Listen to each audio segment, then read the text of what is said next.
মাননীয় স্পিকার, এই দেশে সরকারি দলের যেমন সমাবেশ করার অধিকার আছে, বিরোধী দলের এই একই ধরনের সমাবেশ করার অধিকার আছে। এবং সেই অধিকারের জায়গা থেকেই জুলাই মাসকে কেন্দ্র করে জাতীয় নাগরিক পার্টি এনসিপি আমরা সারা দেশব্যাপী জুলাই পদযাত্রার কর্মসূচি ঘোষণা করেছি। গতকাল আমাদের উদ্বোধনী সেশন ছিল। গতকাল রাতের বেলা আমাদের মাননীয় বিরোধী দলীয় চিফ হুইপ জনাব নাহিদ ইসলাম এমপি, আমি সহ আমাদের কেন্দ্রীয় নেতৃবৃন্দ আমরা সাভারে গিয়েছিলাম, একটা সমাবেশে উপস্থিত হয়েছিলাম। অত্যন্ত দুর্ভাগ্যের বিষয়ে আমরা স্টেজে ওঠার আগেই সেখানে বিদ্যুতের লাইন কেটে দেওয়া হয়, সেখানে বিদ্যুৎ আর থাকে না।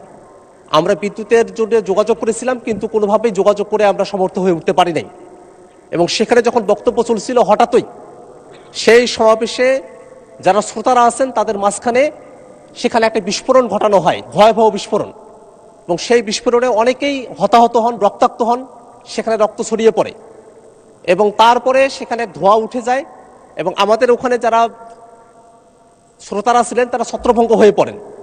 আমরা সমাবেশ সংক্ষিপ্ত করে আমরা থানায় গিয়েছিলাম। মাননীয় স্পিকার, আমরা যখন বিরোধী দলে আমরা যারা আছি, এই সমাবেশ করার অধিকার সংবিধান আমাদেরকে দিয়েছে, এটা গণতান্ত্রিক অধিকার।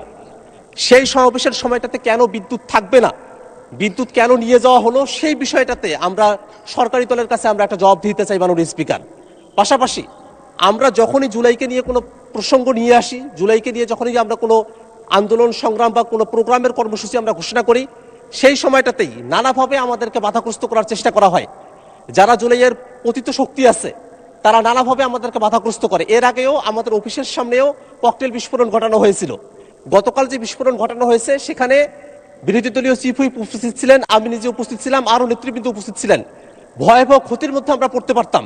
এমত অবস্থায় যারা পতিত স্বৈরাচার আছে এবং যারা নানাভাবে সমাজে স্বাভাবিকীকরণের দিকে অগ্রসর হচ্ছে, তাদের ব্যাপারে আসলে সরকারের তরফ থেকে পদক্ষেপ কি, সেটা মাননীয় স্বরাষ্ট্রমন্ত্রী যদি এখানে থাকতেন তার কাছেই জানতে চাইতাম।